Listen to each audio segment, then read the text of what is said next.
Welcome, everyone. I'm Luther Smith. I'm the Director of Professional Development and Business Relations for the American Society of Agronomy, the Soil Science Society of America, and the Crop Science Society of America. With me is Ann Jorst, Vice President of ASTA and representing ASTA's Management Skills and FUSE committees. We're pleased to have you on the third in our new webinar series titled Leadership, Taking It to the Next Level. This series is designed to provide you with useful information and insights into the management and administration roles you may currently be in or are moving towards. The series is a collaboration between the societies and ASTA. Just a few notes before we begin. You are welcome to ask questions by using the chat box found in the dashboard that appeared when you connected to the webinar. We ask that you hold your questions till the end, and then those will be answered by the presenters towards the end of the broadcast. You can enter them in the box at any time, but we'll address those at the end. And then after the webinar, you'll receive a feedback survey. Please take a few minutes to answer that and give us your thoughts on what you thought of the webinar so we can use that information for future webinars. So now I'll turn it over to Jonathan Shaver of Envision Partners, who will be our moderator for today. Jonathan, take it away. Very good. Thank you, Luther. And welcome everyone to the third webinar in the leadership series, Taking It to the Next Level. My name is Jonathan Shaver from Envision Partners.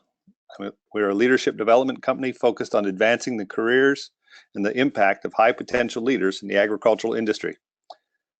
I am an associate member of the American Seed Trade Association and a member of the Management Skills Committee.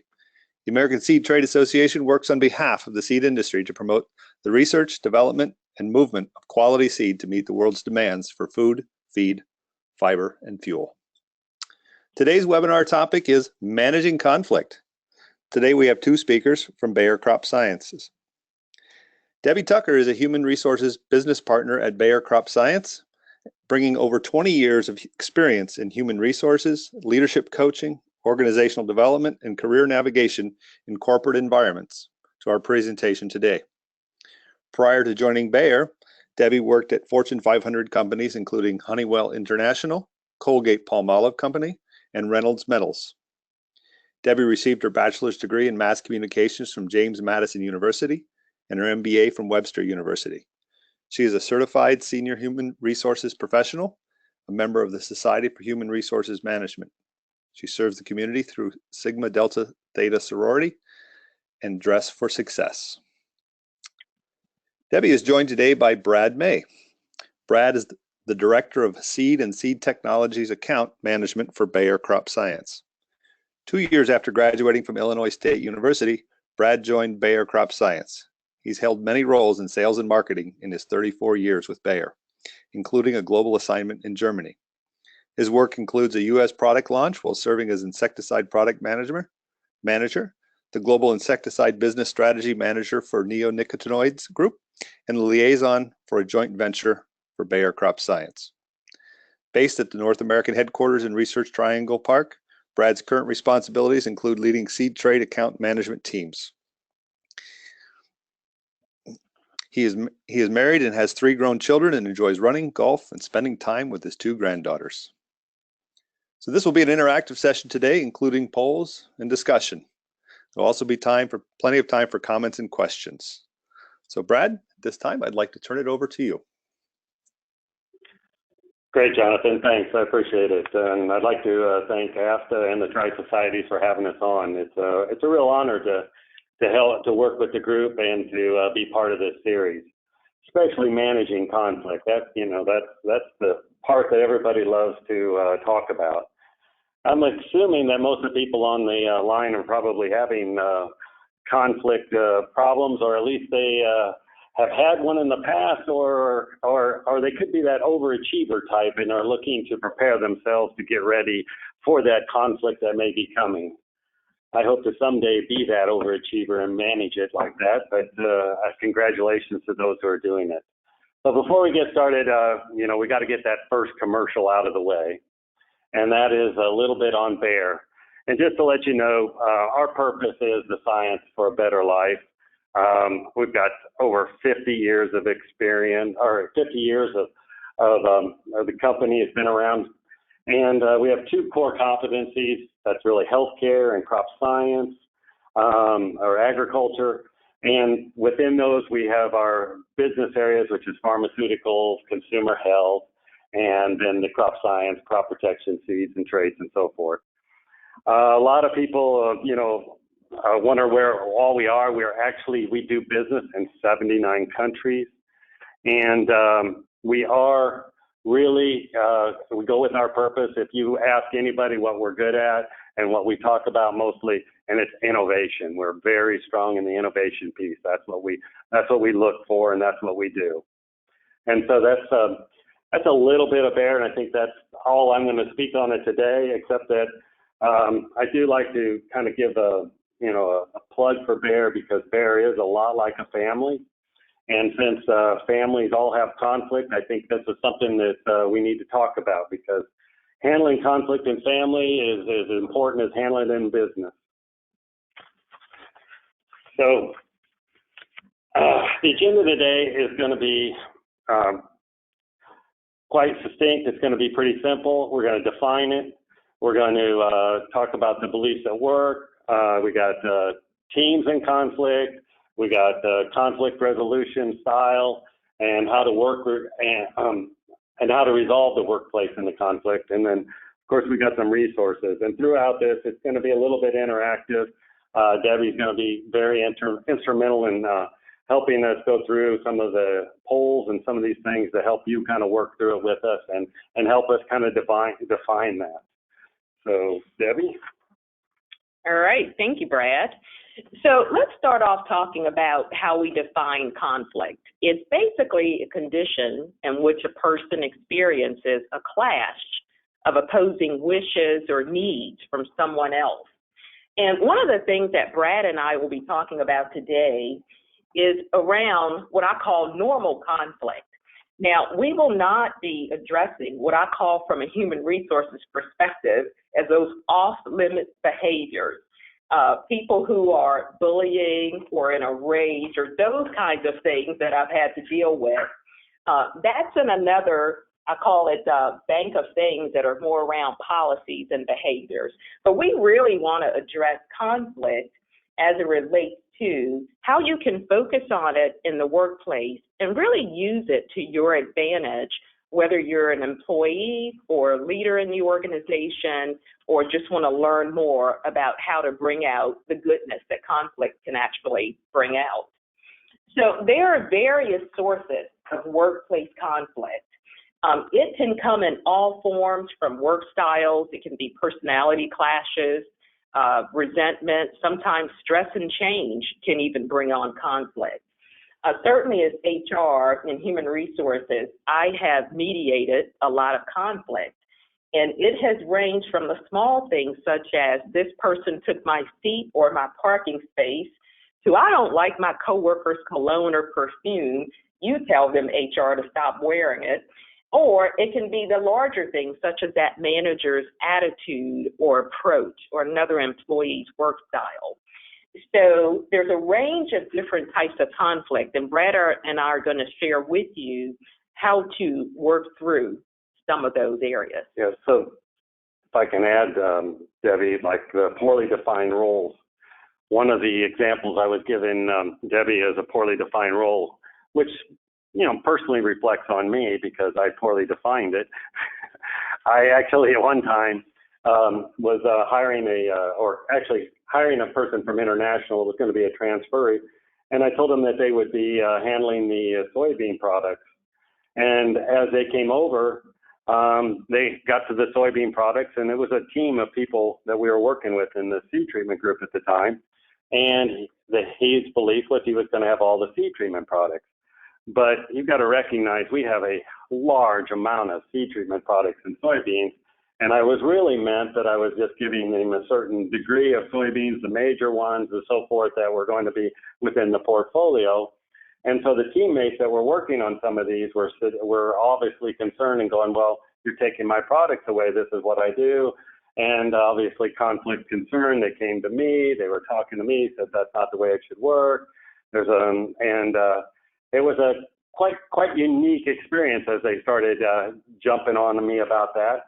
So as a good manager, I went back, explained to the employee what I thought, and then of course he came back to me and said, well, wait a minute, this is how you defined it. It was poorly defined, and I was trying to explain to him, and it just really wasn't going well. So what I did end up doing, and I don't even know if it was right, but it's the way I handled it, is I talked to the other folks and I said, here's what we're going to do. You guys have plenty to do. We're just going to we're just going to give him all these products. We're just going to dump it on him. And within about a month and a half, he came back to me ready to give up and pass off the products. And to be fair, that kind of experience, and as I summarize it quickly, but that team became one of my better teams. I mean, they got along better, they talked better. After that, it was amazing how they actually worked through more problems than I had in a lot of teams. So that's just one of those type of workplace conflicts that come when you really do those poorly defined rules.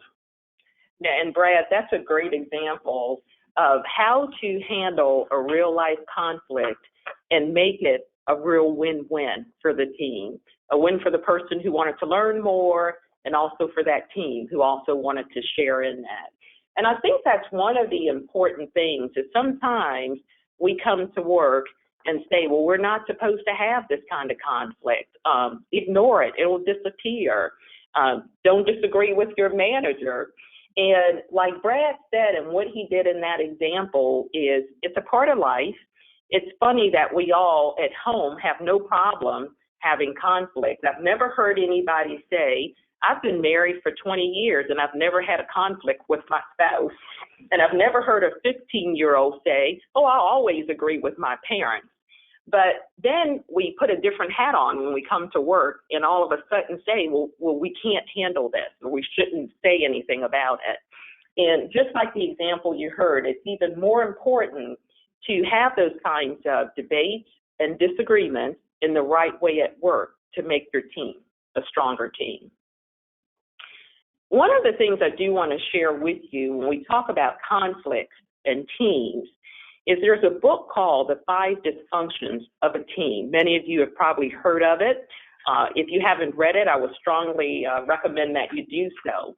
One of the things that it talks about to really make a team strong and viable is conflict. As a foundation, you'll see on this particular diagram, is you have to have trust, and that takes time to build that trust.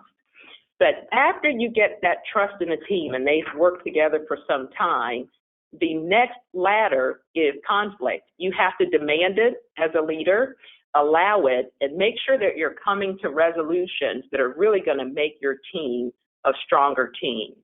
Some of the other things on this slide I won't focus on as much, but strong teams, after you know how to debate and have great conflict, then you can get commitment from everybody and people become comfortable making decisions. Also, then people become more accountable. You encourage and allow that team to serve as that accountability mechanism. You don't always have to have the leader to do that. And then the next rung of the ladder to have like that perfect team is they will pay attention to results, because if one of the team members are not holding up their bargain, guess what? They're going to go right back to conflict and debate and have a discussion around it. So as we focus on the different aspects of conflict and how to resolve it, just keep in mind that it is important to have a strong team. Brad? So we put together an audience poll, and we'd like you guys to participate in it. And we'd like you to select one of the answers that best describe you.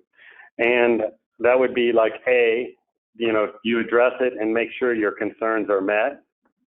B, you try to find a mutual acceptable solution that partially satisfies everyone. C, you try to find a solution that fully satisfies everyone. D, you ignore the conflict. Or E, you neglect your concerns and ensure others are satisfied. All right. And so For our participants, you'll see that a quick poll has come up and taken the place of the slide. And if you will, just choose your best response, A through E. We're getting a lot of feedback here, Debbie and Brad, and we'll just give it here. We've got about just over half the people have voted. So we'll give everybody the opportunity. And it looks like so far our lowest is to ignore the conflict. So we have a lot of people that are willing to engage in the conflict so far. And leading the pack so far is trying to find a mutually acceptable solution is how most people are approaching the process. It looks like we've stabled out. So here are our responses in full, Debbie and Brad, is that 13% of the people chose A, addressing it and making sure that your own concerns are met. 55% chose B, trying to find a mutually acceptable solution. 18% try to find a solution that satisfies everyone. 5% chose ignoring the conflict, and 9% chose E, ensuring that others are satisfied. Great. I'll close that poll now at this time. Okay. All right. And So do we want to walk through now a little bit of the meanings behind each one of them? Absolutely. So it's interesting, 55% chose B. And what I've done is remember your answer is A, B, C, D, or E as we talk about how you handle conflict. B being is that mutually acceptable solution that partially satisfies everyone. This is actually quite interesting because the majority voted for compromising. And we'll talk a little bit about that. But just from an audience perspective, answer B was in your approach is to compromise. So you're trying to work with everybody and take a little bit of it here and a little bit of it there. But sometimes we call this, and I'll go to the next slide, it can be considered a lose-lose on both ends. So let's walk through each type of these. If you answered A, your style was competing.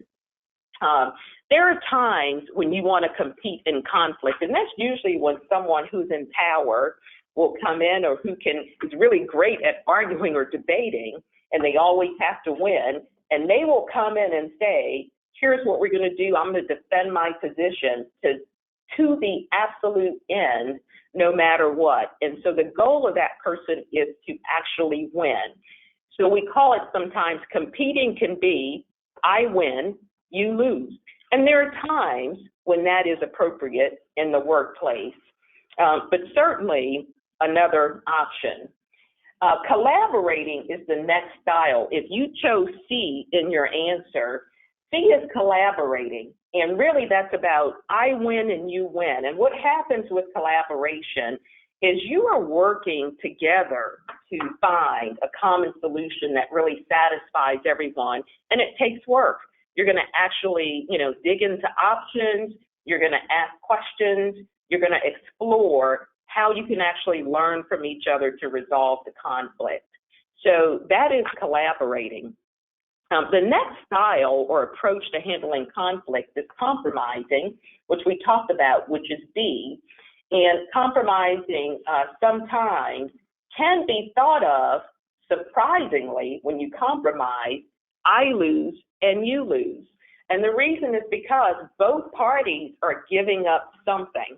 So both parties are not fully satisfied. Is that an example of Congress? Yes, that's a perfect example. And that was our political moment. Religion next. Nobody walks away fully satisfied. There are times you want to use compromising, but then there are times where you also want to choose other options for that. The next style is avoiding. And avoiding is if you chose D, where you said you ignore the conflict, that is the I lose and you lose because you're not having great, rich conversations. So neither person is really pursuing their own. Now, there are times where you do want to sidestep an issue or postpone it. And I do tell people as a human resources professional, avoiding may be good for some of those earlier things that really don't fall into conflict. Somebody's bullying in the workplace or extremely angry and in a rage. Yeah, probably not a good time to start trying to collaborate and ask questions. So there are points in time for avoiding, but not all of the time. And then the last one is accommodating. So for those who chose accommodating with E, I think we had 9%, is a lot of times in the workplace, people just do not want, as I say, the drama and the trouble. So they will say, you know what, whatever you want is absolutely fine. Just be aware of which style you're using in what situation, and quite frankly, really what's at stake. As you can see, it goes from how assertive you are to unassertive about your own needs, and the other axis about how cooperative you are around someone else's needs. So it's always good when you handle conflict to be aware of the style that you're using, and the trick is to make sure it's appropriate for the situation that you're dealing with. So with that, I'm going to turn it over to Brad. Thanks, Debbie. So again, we're going to, after discussing that, we wanted to go to another poll to talk about the best approach. So as Debbie said, you can, there's an axis, and it's not always one is better than the other. It really kind of depends on your personality, might depend on what your, what kind of conflict you're in, and looking at those situations. So we've got a nice poll with a case study to let you decide maybe what the best approach is on this. So as the good global international German company we are, we have a name called Inga. Inga is a high-performing employee. Her workload is the highest in the department, and she eats lunch at her desk to ensure her work is completed, timely, and accurate. Her coworker, Bart, has a light workload, but makes a high number of errors in his work. These errors have resulted in customer complaints to the new supervisor, Lisa. To resolve the problem, Lisa has asked Inga to take on additional tasks of checking Bart's work. Which approach should Inga use with Lisa in this situation, and of course, and why? But let's go to the poll. And A would be competing. If you remember what competing is, that's the I win, you lose, very assertive. You have B, compromising. That's the obviously the lose-lose, because you're both giving up, and that's in the middle of assertiveness and cooperativeness. You have C, collaborating. That's the win-win, when you're both working together. You're kind of looking above the situation, looking down on it, trying to figure out how you can make the situation better for both. You have D, which is avoiding. You remember that's the lose-lose situation where you're ignoring the problem. And then you have E, which is accommodating, which is just that cooperative way of just giving in to everything just so that you don't have to have any kind of conflict. Very good. So our answers are still coming in, and I can see by the way the question is written about which approach should Inga use versus what approach would Inga use or would I use is different. So with about 70% of the people having responded at this time, about 12% of the people indicated A, competing, 11% compromising, 68% of the people said collaborating, 4% avoiding, and 4% accommodating. And that's with about 100 people. So that is excellent. And Jonathan, did anyone add in the why they chose what they chose? I'm particularly curious on competing. Well, let's see here. So why don't we give everybody the chance to go ahead and type in a little bit of a why here. And maybe put your response. If you put competing, for example, just write why you put competing. If you put compromising and why you chose that one. Let's get a little discussion going here in the questions box or the chat box. And I'll see what people have to say.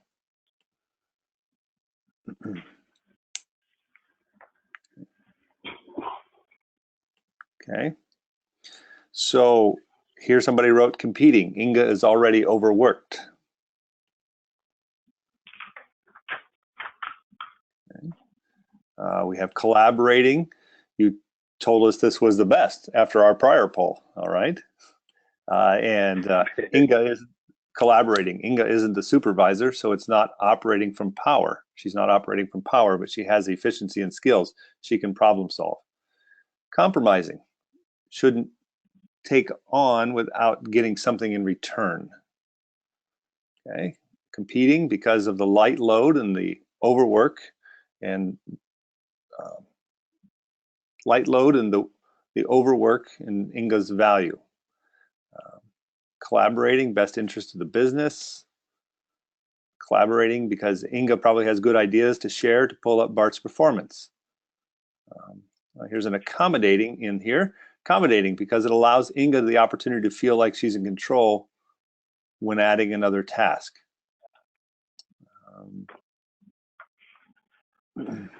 Compromising. Yeah, there we go. There you go. Yeah, I think those are some great comments and really appreciate the feedback. I think if I was looking at the best for the business side of it, you got to look for long term, and you got to, Inga's a high performer. This is where, as a supervisor, Lisa would take the time to talk with Inga, give her some good, strong coaching, and for me, then have Inga figure out a way to collaborate with Bart to make this happen, to improve him. I know in my past, with a lot of my teams, it's interesting when you get a new team or you get some people coming in, you get a lot of the team people complaining, and maybe not so complain, maybe some snide remarks, little things like that come about, and all of a sudden you recognize that there's perhaps somebody not holding their end of the team. And as a supervisor, you're usually busy doing things, and it takes some feedback, and all of a sudden you're getting some feedback, people aren't working. But I've noticed if I ever put the team together and we talk to the people and we have a real strong direction or a common goal that we all believe in, we just don't say it, but there's a true belief in it, we're willing to work with whoever is perhaps, and maybe not the right word, the weakest link, but whoever needs some help on working with them to get them better. Because if they're better, the whole team becomes better, and we get to the direction and where we want to go. And I've done this on some major projects, and one of the major projects has been extraordinary in our own company, and has even won awards because we actually worked together. But the early conflict was unbelievable. But over time, and I still believe it had a lot to do with that strong direction where we all wanted to be. And then when we knew we weren't afraid to talk to each other and could make that come together for the long term. So that's kind of where I say that collaborating is that best one, because I can tell you, you pick up that person, you make them better, the whole team gets better, and then the strength is in numbers, and that seems to be the way it works best. Absolutely, I agree. And collaborating is always the best option. And some of the other participants who selected some of the other options of competing or compromising, just keep in mind, based on your company and your culture, how that will go over in your particular company and culture. But to Brad's point, the answer for that one was collaborating. And so we want to spend the rest of the time talking to you about the 10 steps to resolve conflict using that type of collaborative approach. So we'll go through these, and then what we'd like to do is to certainly have some questions and answers available for everybody. So certainly from a first step is you first have to identify what that source of conflict is. We looked at earlier the different types of sources, and we had it more organized around, is it work, is it personality, is it stress, is it change?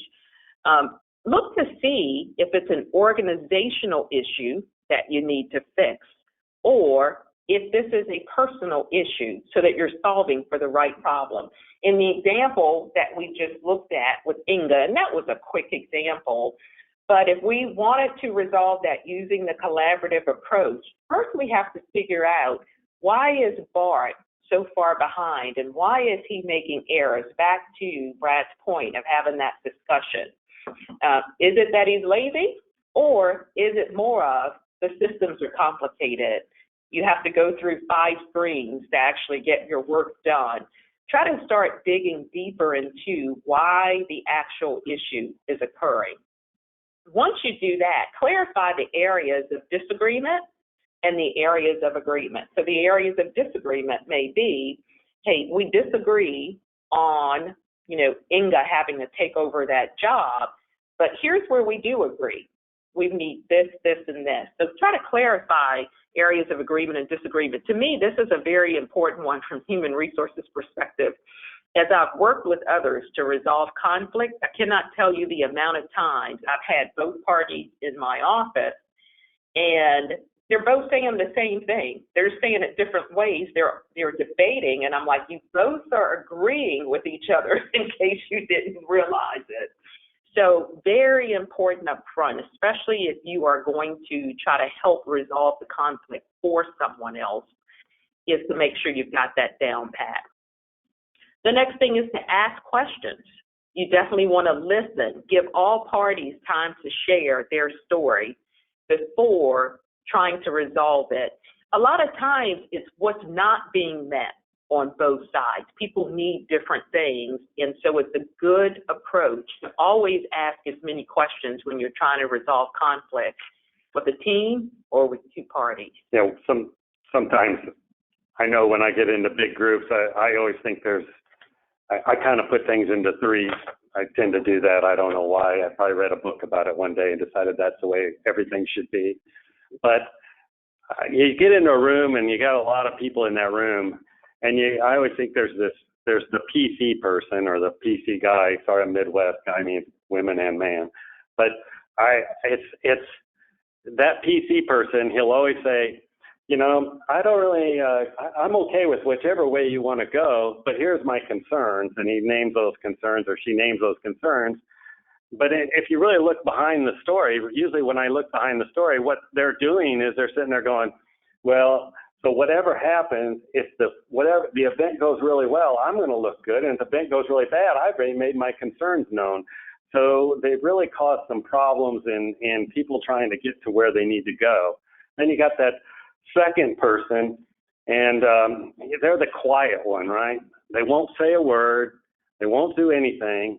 And then all of a sudden the meeting's over, and they run and they go talk to everybody and tell everybody why it didn't work, I don't understand what they're going through, what's this, and causing conflict within the whole group because they're the inability to speak up, or they're too nervous to speak up, or maybe you're the boss and there's a boss in between them and they don't want to make a wrong move. They just, that kind of personality. So there's that person. And then last, there's that really the one who comes over overconfident, strong. It's my personality. I come over like I know what the hell I'm talking about. I've done it before. This is the way it ought to go. And I'm sorry, I don't even know what why we're even in this meeting type of attitude. And I can't believe you even want to argue with me on this. And that's a very overbearing, sometimes condescending, a little bit arrogant at times, but that's a tough personality. You can get into those rooms. So as a manager and you're listening to all these these people, you have to understand these things, and you're going to have to somehow work that trust into there so that you can get them to work, and you're going to have to do a lot of coaching behind the scenes before you bring them into the meeting. And the hardest thing is, listen to and hear these people and make sure that you respect what they're saying. That's why the quiet person doesn't want to talk. You maybe don't respect what they're saying, or they're going to get pushed around.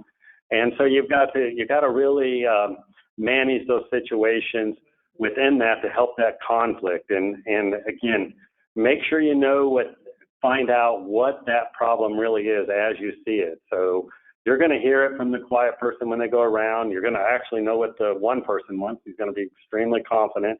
And then the other one, of course, they're more career minded. So that's usually really what they want, because they don't want to make any mistakes and they want to be able to always be right. So it's really hard. So asking questions, listening respectfully, and making sure you can get them to pull it out and trust each other and talk is very important. Brad, those are excellent points. One thing you had me thinking about is you were talking about the different kinds of people to resolve conflict.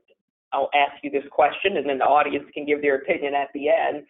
But when I've had those kind of strong personalities, I'll come in, we'll talk about it, and usually it's that one or two people that are vocal.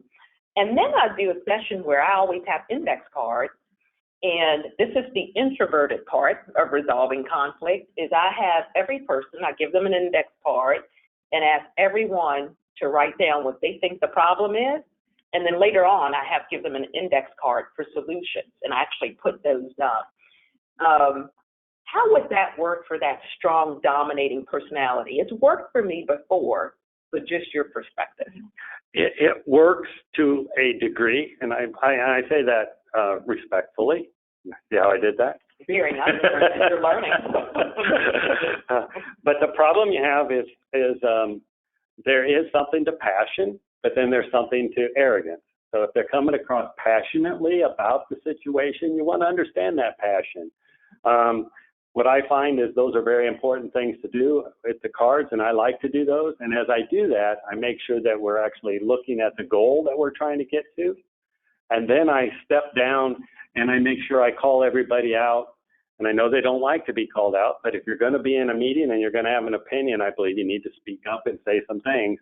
And I ask them to relay what they talked about, what they've asked, why. And then I have that opportunity to probe, and the other people have the opportunity to probe. Because if you want your opinion heard and you want to have that there, because, if you're going to have a collaborative solution, the chances are you're going to take all the good ideas and make a better idea. That's what collaboration is. You're not going to take all the ideas and take a piece of everything, and so everybody loses. You're going to try and collaborate it so everybody can win. So it's it's an interactive piece. So the cards are what can help the quiet person speak up, and you can use them to work through.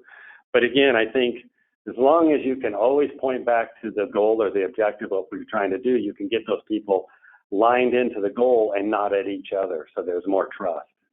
That's excellent. No, great point from a business leader perspective. I love that. So let's go on to 4 and 5, and then we'll take another pause.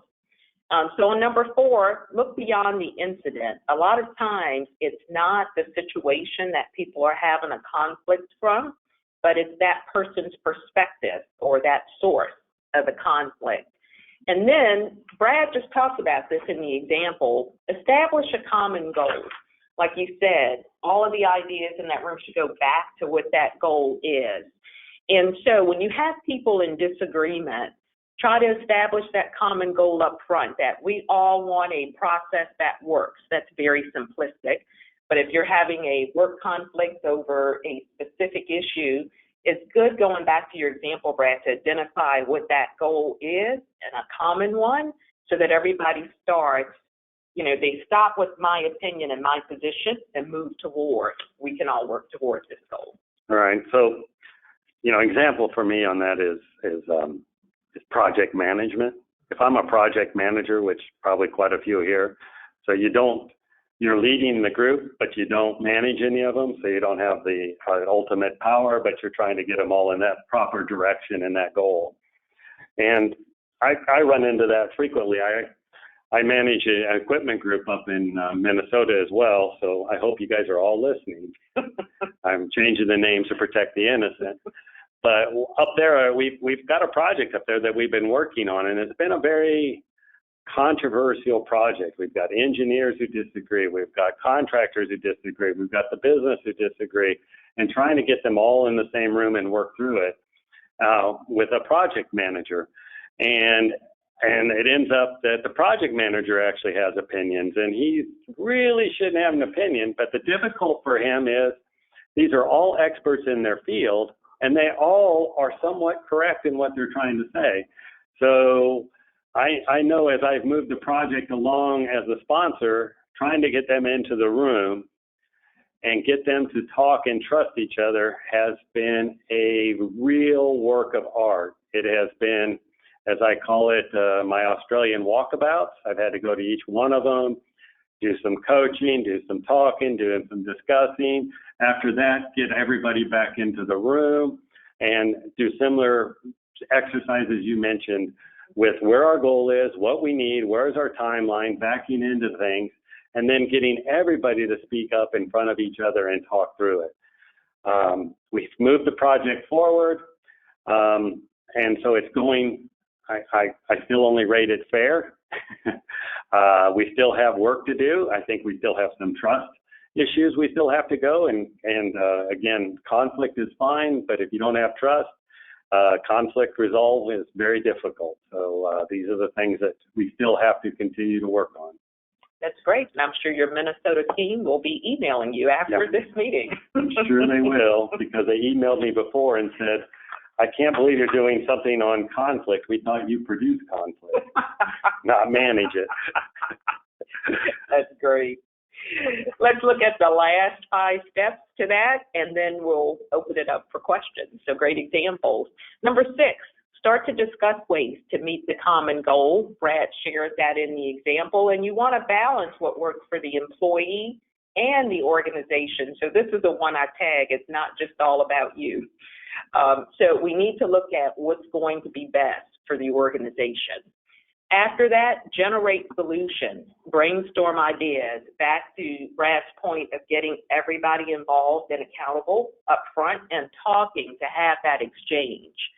And get them to identify how that situation can be changed. One thing that I definitely in managing conflict I'm a stickler about is, especially when you're in human resources, people will come and they will just put these problems or issues at your doorstep.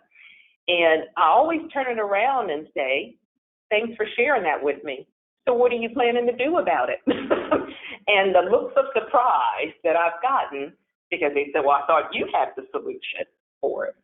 Well, that sounds just like you. When I've been on your doorstep. So for all of the HR people out there, just remember that. But we want to get those parties engaged in that. Then you're going to prioritize all of the solutions. If you can build them all into the plan, even better, and focus on what's within your circle of control. You won't get conflict resolved if you're trying to do these big hits in areas where you have to go up, in our case, to our global headquarters and get approval and come back. But look for things within your circle of control where you can get them resolved. Next, agree on what that resolution is as a team. Clarify the responsibility of all parties. And number 10 is the last one, but one of the most important. Follow up, circle back, make sure that issue remains resolved. Yeah, exactly. The follow-up is probably, you can't follow up enough. Obviously, there's many ways to follow up. You can be very formal about it. You can be nonchalant about it. But follow-up can also tell you a lot of things that perhaps you didn't really solve the conflict, that you actually solved, you heard something that you thought was the conflict, but in fact, it actually was something else. So then you have to start all again back to step 1 and work your way all back through it. Don't be surprised this happens like probably most of the time, even though you think you're a good listener, but it does still happen, and it's okay. It's nothing that's bad. It's just something that you've got to recognize, and you've got to continue forward on it. So with that, that's what we wanted to share on conflict. So, Jonathan, we can open it up to any questions. All right. Well, fantastic. Thank you, Brett. Thank you, Debbie, for your experience and your perspectives on conflict. And what I'm taking away is that conflict is not easy. There's no formula, but there's a lot of things that we can do to make our conflict and therefore our workplace relationships better. So now's the time That's why for it says conflict management, not conflict control. That's right, solution, not conflict solving. That's right, it's about managing it. Very good. It's a very good point.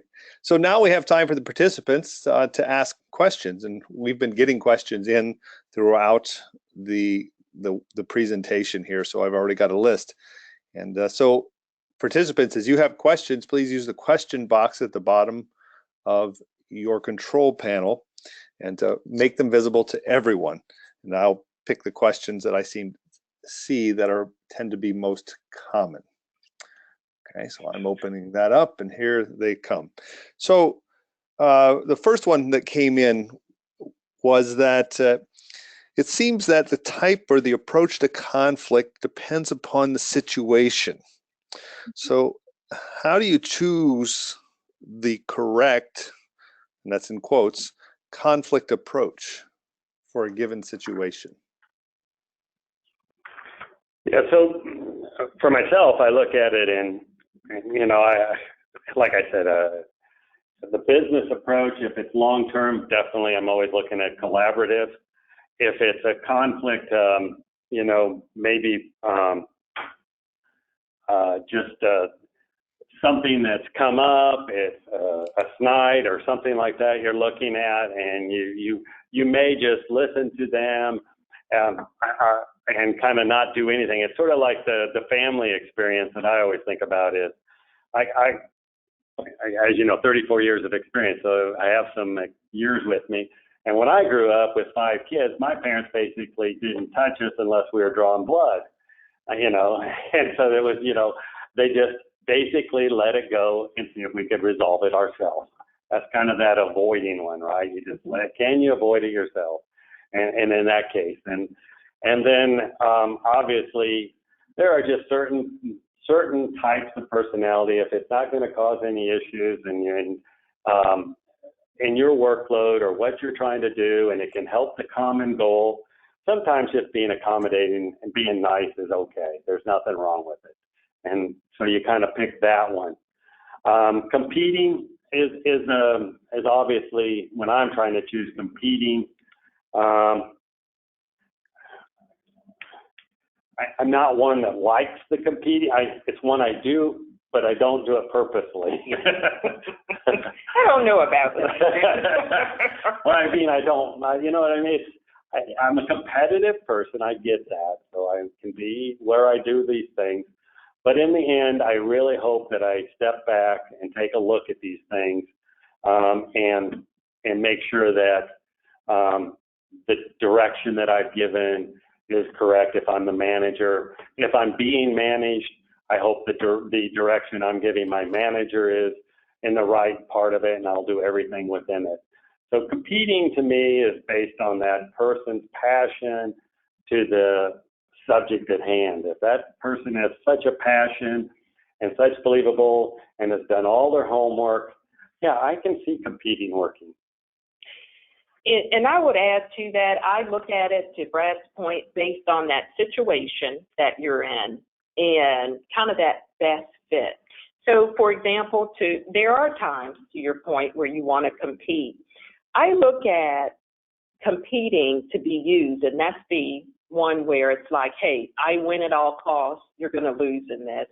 If there's a quick action, or if it's an urgent or an emergency issue that really is not, it's an unpopular kind of thing, sure, you may have to go to that style, especially as a leader. At my last company, people used to argue over literally parking spaces, because that was a big deal. And we tried the collaborative approach to draw it out to see which of the leadership team would get them. And it was, for lack of a better word, just a hot mess. That's an official HR term. So in that case, that leader did use the style of, I will take this on and here's what we're going to do to resolve that conflict. For collaborating, I think use those where you have concerns that are too important to be compromised. Back to Brad's example of where you want people as a team to be engaged, to resolve things, to make sure they're hitting the business issues.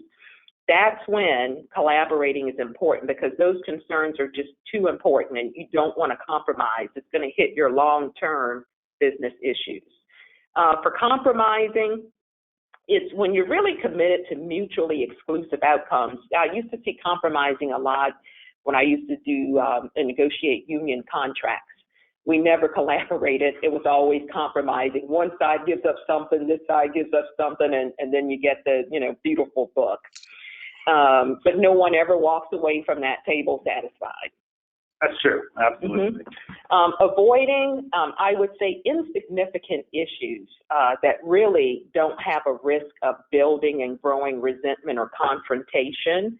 And then accommodating, I would use that one where you're really trying to limit damage. Because really, again, you're saying, hey, what I think isn't important, I'm going to give it all to you. If you've just come out of a situation where you're trying to manage conflict in a team and maybe they're still in the storming stage, you might use it then. But it is a lot of personal choice and the culture of your company. And certainly at Bayer, back to your point, ours is a collaborative company. Yeah, it's very family type. Right. So there's a follow-up question to that is about that we won't need to respond to, is it depends upon the person as well. So the situation, the outcome of that situation, the risk of that situation, the importance of that situation, as well as the person involved in that situation. So there's been a request to back up. So some of the folks saw your resources slide before this thank you. So they've asked you to back up if you would, because this is where you've gotten the Thomas Kilmann conflict model here. And so groups would be interested in that information while we're finishing our questions. So there is one that's based upon who the person is, or a lot of people have asked this, but one person that's been of interest. What if the person with whom you're having conflict is your manager and therefore power is in play? How do you respond in that situation? That's always fun. I've got a real good example for that. I myself have had issues with my manager. It's hard to believe, I know, but I've had some issues with my manager. And one of the things and he did a really good job handling it, because I was upset. It was just bothering me, and I was mad, and I wasn't disruptive, but he could tell I was very distant from him and so forth. And he wanted to know why. And the reason is he was being very, he was being more competing than me, and he was being very forceful, telling me what I had to do, and I was complaining he wasn't listening and so forth. So we got into his office one day, and he says, are you having trouble with me? And then he came straight out with it, and I came straight back and said, yes. And so a lot of people wouldn't do that, but I think our personalities matched enough that we could get along with that. So, I mean, I don't recommend everybody doing these sort of things, but you try to give examples of sometimes if you know the person, you know their personality. I said, yes, we went at it. We discussed it openly. We talked it out. And let's just be clear, when we came out of the room, it isn't like one of us won or one of us lost. We came out with respect, and we came out listening to each other better on the next issue. We came out getting along a lot better, and that doesn't mean we still agreed in everything we did. In fact, we probably still had some of the same, our same basic alignments that we were following, but because we openly talked about it in the room, nobody around, talked about it, got it out on the thing, earned the respect from each other, and went forward. So those are tough times, and everybody is going to find a poor manager, or they're going to get a good manager. The example I gave you, I think, was a good manager piece. He recognized it. We talked about it. He got me to open up. I think those are the things you can do.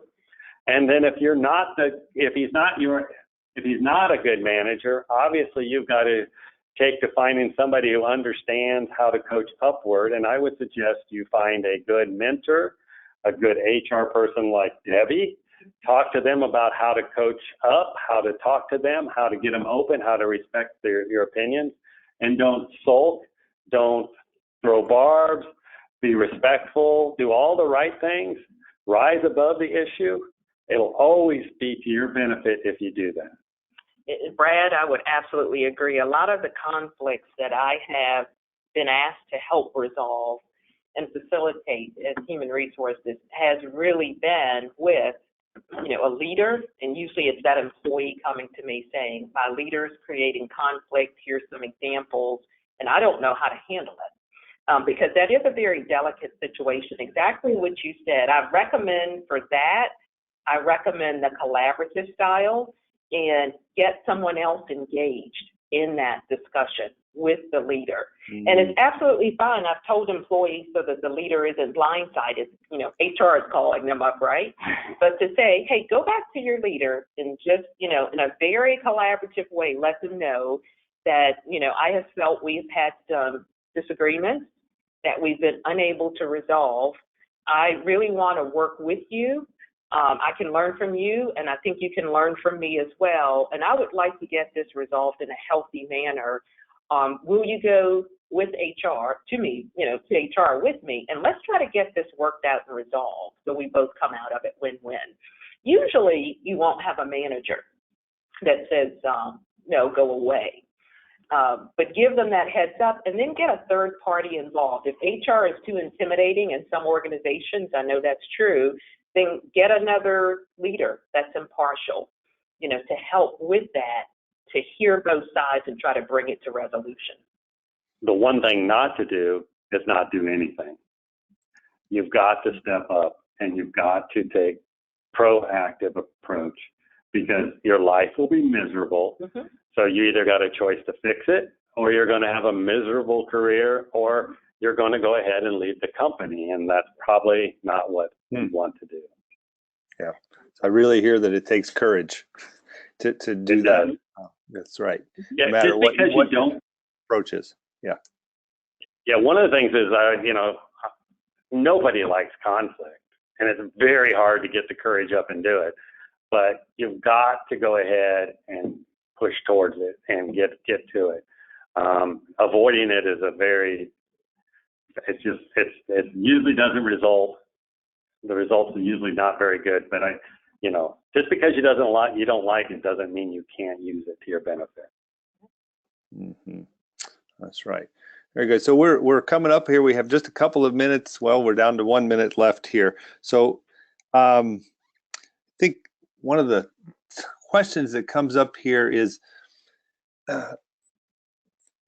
that's very common is making sure that people feel heard, that you're having a conflict. How do you make sure that people feel respected throughout the conflict process, or you went through something? How do you